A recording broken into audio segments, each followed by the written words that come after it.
টহলরত police ও civil ভলেন্টিয়ার্সের তৎপরতায় প্রাণে রক্ষা পেল দম্পতি। আশ্বিনের ঝড়ে ভেঙে পড়ল একদিন মজুরের কাঁচা বাড়ি। বাড়ির তলায় চাপা পড়ে আহত হয়েছে এক দম্পতি। মৃত্যু হয়েছে একটি ছাগলের। রাতে টহলরত পুলিশ ও সিভিল ভলেন্টিয়ার্সের তৎপরতায় প্রাণে রক্ষা পেল দম্পতি। ঘটনাটি ঘটেছে বুধবার রাত 1টা নাগাদ হরিশ্চন্দ্রপুরের কাপাইচন্ডী হরিজন পাড়ায়। আহত হয়েছে আনন্দ দাস, বয়স 62, ও তার স্ত্রী ভাগো দাস, বয়স 50। মঙ্গলবার রাত থেকে শুরু হয়েছে ঝড়। সেই ঝড়ে বুধবার রাতে আনন্দ দাসের একমাত্র কাঁচা বাড়িটি ভেঙে পড়ে। বাড়ির তলায় চাপা পড়ে যায় দম্পতি। তাদের চিৎকারে ছুটে আসেন ওই এলাকায় থাকা টহলরত হরিশ্চন্দ্রপুর থানার পুলিশ ও সিভিল ভলেন্টিয়ার্স। টালির চাল সরিয়ে তাদেরকে উদ্ধার করেন।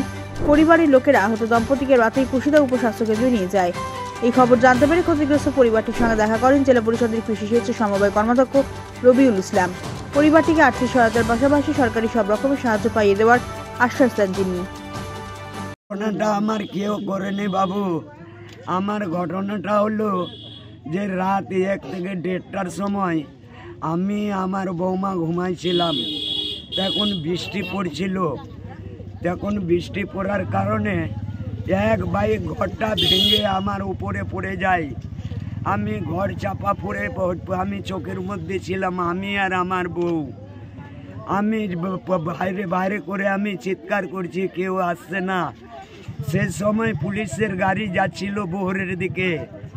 আমার বৌমার চিৎকার শুনে পুলিশের গাড়িটা দাঁড়াই যায়। পুলিশ সম্পূর্ণ পুলিশ জড়িতে ভিজে ভিজে নেমে আমাকে আমার বউকে সে সময় টালি বা আমার ঘর ছেড়ে আমাকে বাঁচায়। আমাকে পুলিশ না বাঁচাতে গেলে আমি হয়তো ডেট হয়ে যেতাম, আমি মারা যেতাম, আমিও মারা যেতাম, আমার বউও মারা যেত। কজন ছিলেন আপনারা? আমরা 2 জন ছিলাম। আমার ঘরে ছাগল ছিল, সেই ছাগলটি মারা গেছে। আর কি ক্ষতি হয়েছে? আমার যত ধান চাল ছিল, খাওয়া দাবার ছিল, সম্পূর্ণ আমার সব শেষ হয়ে গেছে। এরকম সরকারের তালিকায় আপনার নাম রয়েছে? ঘরের আবাস আমার আবাস তালিকায় কোনো নাম নাই। আগে ঘর পেয়েছিলেন? আমি কোনো সরকারের ঘর পাইনি। আমাকে সরকার আজ অবধি কোনো ঘর দেয়নি। আপনি যে জায়গায় ঘরটা করেছেন এটা কি সরকারি জায়গা না আপনার? সরকারের জায়গা। দিদি আমাকে এই জায়গাটার পাট্টা দিয়েছে। কতদিন আগে? আগে প্রায় 4-5 বছর আগে। কতখানি জমি আছে? আমার 3 শতক জায়গা আছে। আর কটা বাড়ি ভেঙেছে আপনার? আমার একটাই বাড়ি, একটাই ঘর ছিল। আপনার পরিবারে কে কে আছে? আমার পরিবারে আমি, আমার বউ, আমার নাতনি। ছেলে মেয়ে কেউ নেই? আমার কাছে ছেলে আছে, তো ছেলে পৃথক, ছেলে আলাদা বাড়িতে আছে। ছেলে আমাকে খাওয়ায় না, ছেলে যা খাটে। ছেলেও কোনো আমার কোনো হুমরা চুমরা না, দিন মজদুরি করে আমার ছেলে। আপনি কি কাজ করেন? আমিও দিন মজদুরি করে। আমার দেখেন আমার পা হাত গোটায় ফুলে গেছে। আমি যাগুনে মালদা নার্সিং রুমে যাগুনে যেতে ডিসারিতে ইলাজ করছি। আমাকে বলেছে যে বাটা সাইডের তোমার কিডনি মারা গেছে, আর বাটা সাইড তোমার পচে গেছে। আমার অর্থ নাই, আমি মানুষের কাছে পয়সা চেয়ে তারপরে আমি ইলাজ করছি।